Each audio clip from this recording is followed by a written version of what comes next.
सभी व्यूअर्स को नमस्कार। साथियों, आप स्वस्थ रहें, खुश रहें। 22 मार्च वर्ल्ड वाटर डे। दर्शकों, आप जानते हैं जल जीवन है।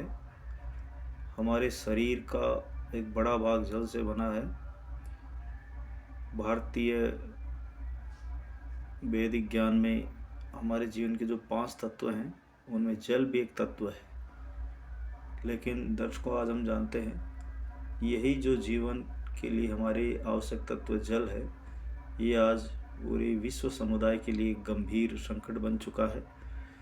तो आज हम बात करते हैं 22 मार्च को जो वर्ल्ड वाटर डे मनाया जाता है, आखिर इसका उद्देश्य क्या है। हम जानते हैं जल ही जीवन है।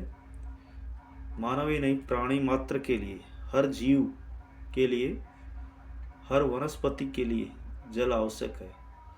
अगर जल नहीं हो तो आप सोचें ये सृष्टि नहीं होगी, प्रकृति नहीं होगी। क्योंकि इस संसार में, इस प्रकृति में जब कोई भी जीव नहीं था तो उसकी उत्पत्ति जल में ही हुई थी दोस्तों। लेकिन आज हम देख रहे हैं जल की कमी, जल का संकट आज एक मानव समुदाय के सामने गंभीर संकट बन चुका है। ऐसे में जल का महत्व जाने, जल के प्रति अवेयरनेस हो, जल के प्रति हम जागरूक हों। इसलिए विश्व समुदाय ने, यूएनओ ने 22 मार्च को वर्ल्ड वाटर डे के रूप में मनाने का निश्चय किया है। तो कुछ फैक्ट बताता हूँ आपको। आज दुनिया में 2.2 बिलियन लोग दूषित जल पी रहे हैं। 2.2 बिलियन लोग। और आप जानते हैं कि जल की कमी होने पर जो सबसे बुरा प्रभाव पड़ता है वो महिलाएं, बच्चे, विशेषकर गर्ल्स चाइल्ड। क्योंकि घर की जिम्मेदारी महिलाओं की होती है, पानी भरने की। उनमें भी छोटी बच्चियां, तो उन्हें दूर दूर तक पानी की तलाश में जाना पड़ता है। लगभग एक एवरेज आता है 6 किलोमीटर या 3.7 मील तक उन्हें चलना पड़ता है पानी की तलाश में।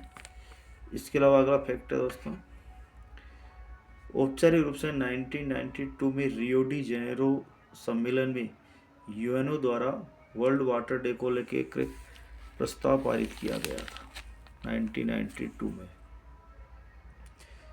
और भारत की बात करें तो भारत में मीठे पानी का सिर्फ 4% स्रोत है, ओनली 4%। इसके अलावा वर्ल्ड वाटर डे 2025 की जो थीम है वो है दोस्तों, ग्लेशियर संरक्षण को भावी पीढ़ियों के लिए हम ग्लेशियरों की रक्षा करें। मीठे पानी के संसाधनों को सुरक्षित रखने की तत्काल आवश्यकता है। हम जानते हैं ग्लेशियर, जो बर्फ़ जहाँ पर जमती है वो एक क्षेत्र ग्लेशियर होता है। और पूरी दुनिया भर में कई जो रिवर्स बहती है पूरे साल भर, अपने इंडिया में गंगा, यमुना, ब्रह्मपुत्र, इनका सोर्स ग्लेशियर ही होते हैं। पूरे साल भर नदियों में इन ग्लेशियर के द्वारा पानी आता है। लेकिन हम दोस्तों देख रहे हैं बढ़ते हुए तापमान, ग्लोबल वार्मिंग जिसे बोलते हैं, पॉल्यूशन, मानवीय हस्तक्षेप, इसके अलावा जो पारिस्थितिक तंत्र में असंतुलन है, इन विभिन्न कारणों से ग्लेशियर तेजी से पिघल रहे हैं। आप सोचें ग्लेशियर तेजी से पिघलेंगे तो क्या होगा। बाढ़ आएगी नदियों में। हो सकता है कि जब बाढ़ आएगी, ग्लेशियर तेजी से पिघल जाएंगे तो कुछ समय बाद ये नदियाँ बहना बंद हो जाएगी। तो आप सोच सकते हैं करोड़ों लोगों का जीवन प्रभावित होगा।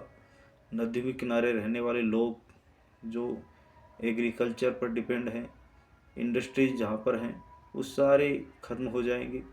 मानव के सामने गंभीर खाद्यान्न संकट, पेयजल संकट उत्पन्न होगा।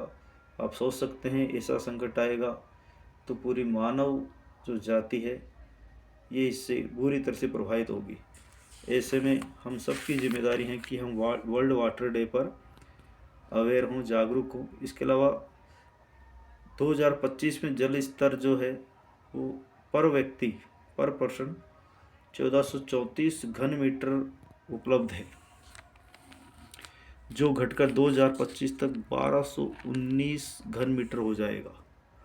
यानी आज हमें जो जितना जल मिल रहा है 2025 में, उससे भी कम जल उपलब्ध होगा आज से लगभग 25 साल बाद में। इसके अलावा यह भी अनुमान है कि 2050 तक यानी अगले 25 साल बाद में अपने इंडिया के 50% ज़िले हैं उनमें पानी का भयंकर संकट होगा। 2030 आज से 5 साल बाद में जल की इतनी मांग हो जाएगी हमारे देश में कि उसकी पूर्ति करना असंभव होगा, यानी जितनी मांग होगी उसकी आधी ही पूर्ति होगी।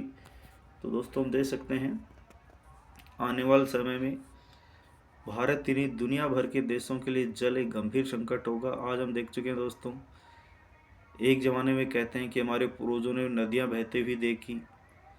आज से 100 साल पहले के लोगों ने हमारे यहाँ तालाबों में पानी देखा। आज हम देख रहे हैं नल में पानी देख रहे हैं। आने वाली पीढ़ियाँ शायद हो सकता है कि दोस्तों सिर्फ कैप्सूल में पानी देखेंगी। आज हम देख चुके हैं 2 रुपये 5 रुपये के बोतल में पाउच में पानी बिकने लग गया है। आप सोचें दोस्तों, अगर इसी तरह से जल का संकट बना रहा तो आने वाली पीढ़ियों के सामने भयंकर जल संकट होगा और शायद जल के कैप्सूल मिलेंगे, जल जनित आपदाएं आएंगी, खाद्यान्नों का प्रोडक्शन घट जाएगा, अनाज फल सब्जियां कुछ भी नहीं होगा, पारिस्थितिक संतुलन बिगड़ जाएगा, हरियाली खत्म हो जाएगी। कुल मिलाकर हम कह सकते हैं कि आने वाले जो ये शताब्दी का अंत है उस समय तक पूरी मानव बिरादरी जल का गंभीर संकट का सामना करेगी।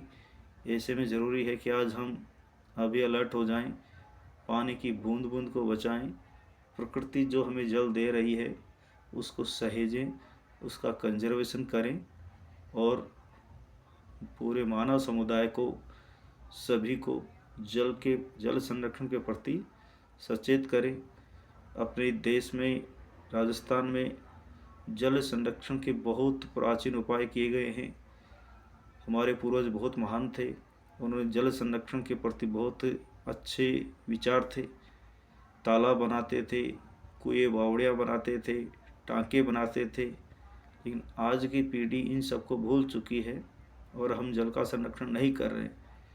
हमारी इस जीवन शैली ने रसायन, अन्य तरह के हमारे बढ़ती हुई खाद्यान्न की मांग, आधुनिक जीवन शैली, इन सब ने जल की मांग तो बढ़ाई है, लेकिन जल किसी कारखाने में प्रोडक्शन नहीं होता है, ये तो हमें नेचर से मिलता है। हमें इस नेचर से दिए हुए जल रूपी जीवन को सहेज रखना होगा, तभी आने वाली पीढ़ियों को हम बचा पाएंगे, नहीं तो आने वाला समय गंभीर संकट का होगा। कहते हैं जलवायु परिवर्तन के कारण प्राचीन काल में कई बार इस धरती पर उथल पुथल हो चुके हैं। क्लाइमेट चेंज के कारण डायनासोर विलुप्त हो गए, तो हम मानव जैसे जीव क्या हैं।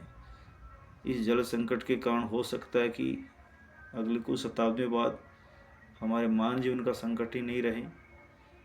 तो दोस्तों, वर्ल्ड वाटर डे जो आज कल 22 मार्च को है, उस पर हम संकल्प लें, पानी की बूंद बूंद बचाएंगे और जल संरक्षण के प्रति सबको जागरूक करेंगे। दोस्तों, मैंने जो आपको जानकारी दी है, अगर आपको पसंद आई है तो हमारे यूट्यूब चैनल किशोर पार्थ को लाइक करें, शेयर करें, सब्सक्राइब करें। मेरे पास कोई विशेष साइड इफेक्ट, स्पेशल इफेक्ट नहीं है, कोई विशेष टेक्निक नहीं है। मेरे पास जो सोर्स है उससे मैंने जानकारी आपको पहुंचाई है, तो इसको लाइक करें, शेयर करें, ज़्यादा से ज़्यादा लोगों तक पहुंचाएं। Thank you.